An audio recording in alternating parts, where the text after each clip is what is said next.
लग्न न करण्यामागे रेवतीचा काहीतरी ठोस निर्णय आहे, यांनी तरी कशाला मध्ये बोलायचं? तूच तिला जरा समजाव ना. हो काकू, तुम्ही काळजी नका करू, मी बोलते रेवतीशी. पण यारी त्या गुप्तेने आणि रेवतीने लग्न केलं तर? ती रेवती कसलं लग्न करते गुप्तेसोबत? तिने त्याला बघ बरोबर आशेवर झुलवत ठेवलंय नुसतं. ती लग्न बिग्न नाही करणार, त्याला असंच आशेवर झुलवत ठेवेल बघ. जाम हुशार आहेत. मला वाटलंच होतं तू काही ऐकणार नाहीस. रेवती, आम्हाला तुझं चांगलं व्हावं असंच वाटतंय.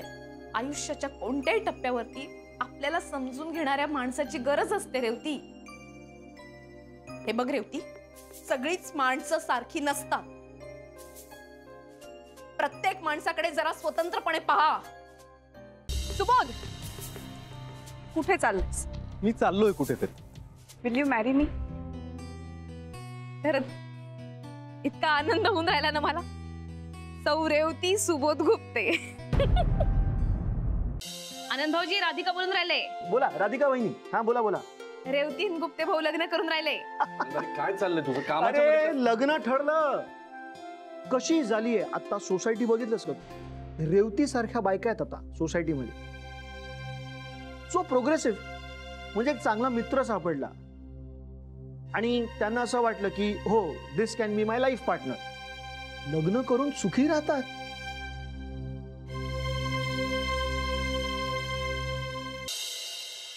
नानीजी, सगळ्यांना फोन करून झालेत. हा, अरे वा, सगळ्यांना केलेस ना? हो.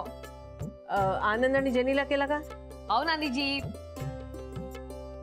शिवाय पानवलकर साहेब, श्रेयस, त्यांनाही सांगितलंय. रेवतीच्या ऑफिस मधल्या सगळ्यांना सांगितलंय. त्याला खूप दिवसांनी सगळे एकत्र येणार आहेत. मस्त वाटतंय. अगं हो, पण सुबोधच्या बहिणीला सांगितलंस ना? नानीजी, हे काय विचारणं झालं का? सगळ्यात आधी त्यांनाच फोन केलाय. उद्या सकाळी येऊन राहिल्या. आणि रेवतीसाठी साड्या पण घेऊन येऊन राहिल्या. त्यांना कशाला उगाच त्रास घ्या. कशाला काय कशाला? ओ बहिणी साहेब, वंच कौतुक करतात, करून घ्यायचं. हा, ताई सकाळी पोचले ना पुण्यावरनं का आपण लागलीच हळदीचा कार्यक्रम उरकून घेऊया आणि मग सगळेजण जाऊया कार्यालयात. लवकरचाच मुहूर्त आहे तसा. हो ना, म्हणून राहिले. आणि एक पत्रिका पण करून घेऊया. कशाला आता? कशाला म्हणजे काय? देवापुढे ठेवायला लागते ना. हा, खरंय. हे काय आहे सगळं? रेवती ताई आणि गुप्ते भाऊंचं लगीन हाय, समजला का? हाय ते मला तर इतकं छान वाटून राहिलं. माझ्या सख्ख्या मैत्रिणीचं लग्न. एकदम उत्साह आलाय, उत्साह. अर्थात कुठून तरी जळण्याचा वास येऊन राहिला मला. आला खरं वास. नानी, नानी मेहंदीचे कोण मिळाले? अरे वा, मस्त. सॅम, तू का सेलिब्रेट करतेस यार? तू माझी फ्रेंडच ना. शनाया, ए छोटी मुलगी, हे बघ, मोठी माणसं काय करतात ना ते छोट्या मुलांनी नसतं विचारायचं. त्यांना त्यांचं ठरवू द्यायचं, कळलं? जा जा जा, खेळायला जा, पळ. समिधा, समिधा, मेहंदी लावायला घेते. ये समिधा, बस इकडे.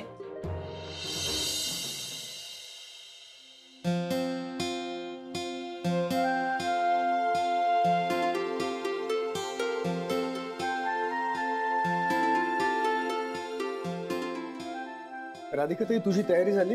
हो. तुझी तब्येत कशी आता? बरं वाटून राहिलं आता. घरात सगळ्यांची तयारी झाली? अगं आई केव्हापासून तयार आहे. आता देवपूजा करते. नानाजी ते महाजनी काकांकडे गेलेत पेड्यांचं बघायला. पहा, एक लग्न काय ठरलं, सगळ्यांमध्ये एकदम उत्साह आला. मी तर आजारी होते हेही विसरून गेले. खरंय, सगळे किती आनंदात आहेत. तू महाजनी काकांचा उत्साह बघतेस ना. सकाळी नानाजींना म्हणत होते अख्ख्या बिल्डिंगला लाइटिंग करूयात म्हणून. शेवटी नानाजींनी त्यांच्या या उत्साहावरती लगाम घातला. जेनी, अरे जेनी सुट्टीवर आहे ना आज. आनंदला माहिती असेल का? आनंद फोन उचल. काय मी पण ना, आनंद तर डॉक्टरकडे जातोय म्हणून बाहेर गेलाय आणि श्रेयसलाही कामासाठी बाहेर पाठवलंय. काय चाललंय काय? हे सगळेच लोक सुट्टीवर कसे गेले एकच? हा, रेवतीचं लग्न आहे ना, सगळे मास पण करून ठरवून एकत्र सुट्टी घेत आहेत. कठीण आहे सगळ्यांचं, इम्पॉसिबल आहे. मे आय कम इन सर? या पानवलकर या. तुम्हालाच फोन करणार होतो. नाही म्हटलं आज सगळेच गेलेत रेवतीच्या लग्नासाठी, तुम्ही गेलायत का विचारावं. नाही नाही सर, ते सगळे आपापल्या पर्सनल कामासाठी गेलेले आहेत. ते जाऊ दे, मी एक अतिशय महत्वाची न्यूज द्यायला आलोय. कसली न्यूज? सर, आपली ती रायव्हल कंपनी फूड अनलिमिटेड, हां, त्यांच्या सीईओला कामावरनं काढून टाकलं. फार वाट लागली. रस्त्यावरती आलाय. ते बायका मुलंही रस्त्यावरती आले. काय बघा, आपलं हे कॉर्पोरेट लाईफ किती अनसर्टन आहे नाही. कधी काय होईल काही सांगता येत नाही. तुमचं काय? काय माझं काय? नाही नाही, म्हणजे तुमचं काय काम होतं? तुम्ही मला म्हणालात ना फोन करणार होतात.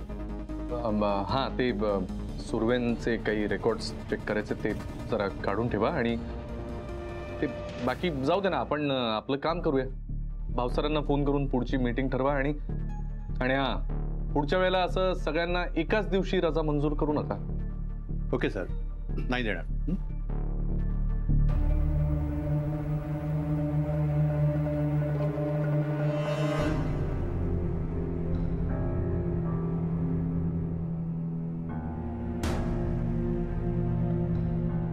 कधी काय होईल ना, काहीच सांगता येत नाही. राधिकाला तर मीच सोडलंय, पण देव न करो उद्या माझ्यावरच अशी वेळ आली आणि शनाया पण मला सोडून गेली तर.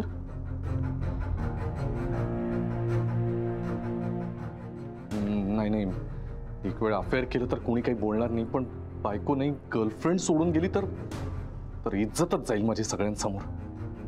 नाही, असं नको व्हायला. काय करू काय करू?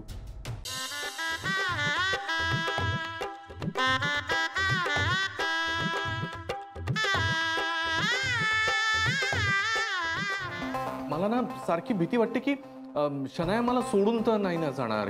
कसा योग दिसतोय खरा. काय?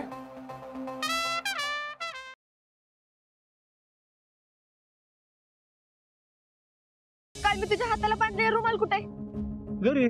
घरी नाही, माझ्याकडे. कसं काय? आज सकाळी जयडी घरी घेऊन आलती. काय? पण मला असं वाटतंय तिला कळले, आणि जर तिनं घरी सांगितलं ना तर आपलं काय खरं नाही.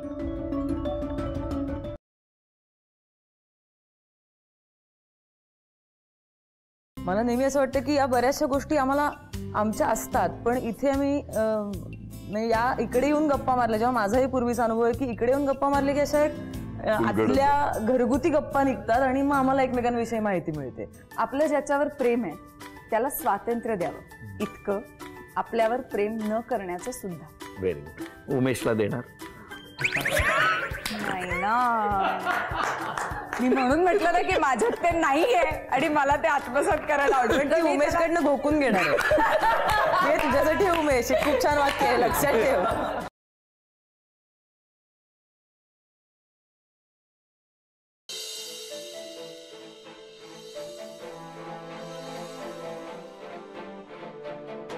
आज तुम्ही माझ्या मुलांवर जो विश्वास दाखवला ते मी आयुष्यभर विसरणार नाही. माझ्या पोराला नोकरी लागाल म्हणून घरदार विकून पैसा उभा केला. नोकरी बी गेली आणि पैसा बी गेला. हाय खाऊन त्याने ईक घेतलं.